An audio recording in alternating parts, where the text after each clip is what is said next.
Hi. What you guys are about to see is an excerpt taken from a full hour session with Fighter of the Year of 1975, Pudpadnoi Worawut. Pudpadnoi is awesome. He was known as a femur stylist. He is an awesome southpaw kicker.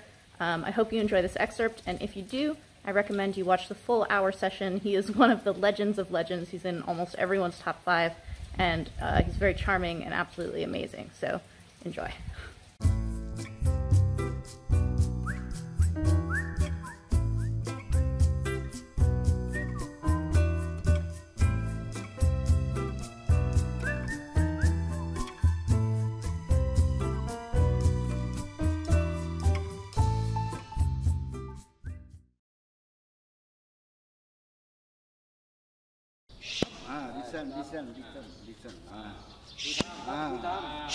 So Pudpadnoi was just saying to me, distance, distance, like he really wants me to not snuff myself.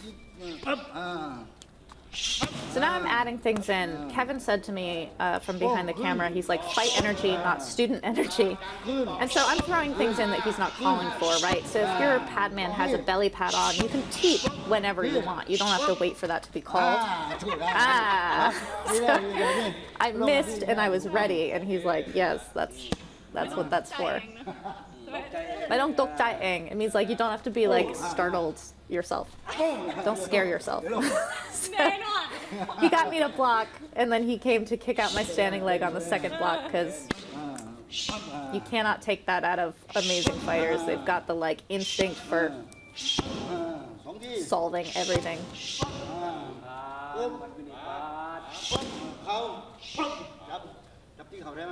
So see how he's calling for things based on the distance that I'm at. Like I kick him and he doesn't go back, so then I can knee. Whereas if I'm chasing him, I have to keep doing the kick because our distance is staying the same all that time.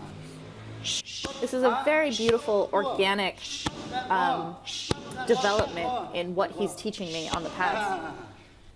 I have to change to do that head kick.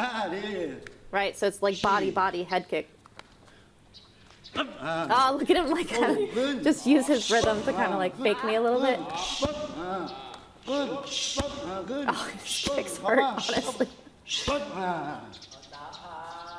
But see how he, with distance, he's just waiting for me to realize that that's where the teep is. Distance. I'm kind of bouncing myself back, which means I need to take the step forward in order to maintain that distance because he's not following me. Saidong means like long left. Saidong, like straight left.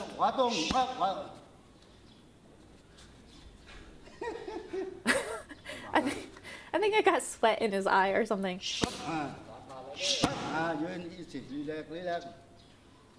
Relax, relax.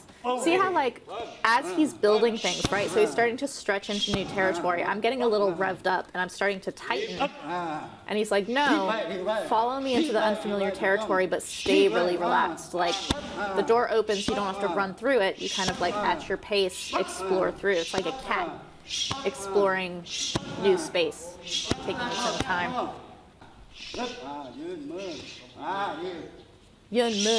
So stand and hands. So like keep my guard up, but also stand well. So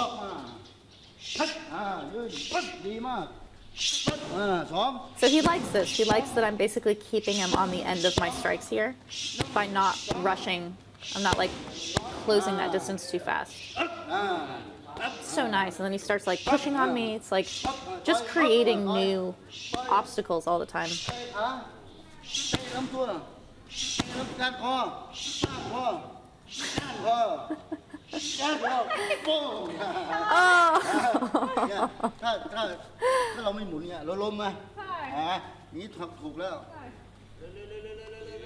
He's saying that when you miss, you have to not lose your balance. Like you have to be prepared after you miss.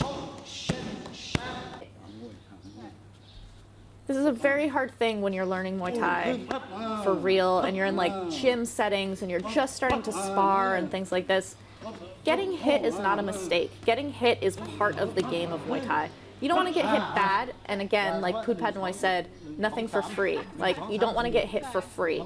If you get hit, if you get it back, if you stand in and you counter with something, or you're like, yeah, I can take that and come back with something else a few beats later, that's fine. It's when you get hit for free, that's when it's a problem.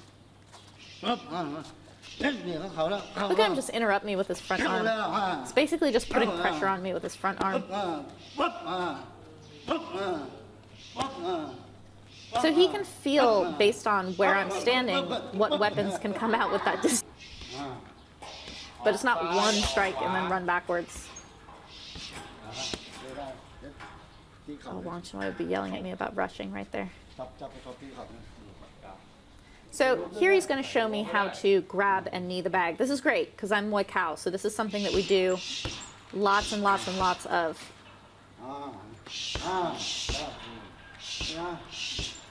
So he's like, yeah, kind of. But he wants me to actually think of the bag as an opponent, to like move the bag more. So he's saying you only have to knee it 30 times. That's nothing. That's 30 times is very little if you've been training in Thailand for a while. But Tawa Chai comes in and makes this very important point about the accordion of my body with the bag, right? So you have an opponent who's resisting you, so you have to push them to create distance, throw your knee, and then close that distance again.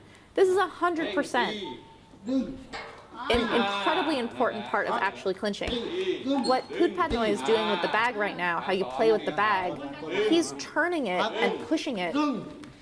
This is what it actually looks like with an opponent, how he like rips my head to the side and then pulls with the off balance. That's what you want to be practicing when you're kneeing a bag. You don't want to just hold it in a static position and hit it 30 times. You want to play with it and move it, change your rhythms, change your height.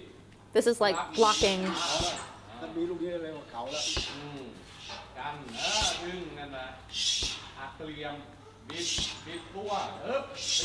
So see how when Tawa Chai was doing it, he really just accordioned that bag backwards for the knees. I'm not pushing it quite the same way he was. Like, I'm pulling my body back instead of pushing the bag away from me. You should be able to do both. And I'm struggling with the version that he was showing me, particularly for that exercise. So that is Pudpadnoi Worawut. You can watch his full hour session in the Muay Thai Library as a patron. Click on the link in the description below. And while you're there, there's more than 110 hours of long-form instruction from legends and crews, all of the Muay Thai of Thailand. There's so much to learn, lots of documentary projects, interviews, things like this. So I hope you guys enjoy it, and thanks for watching.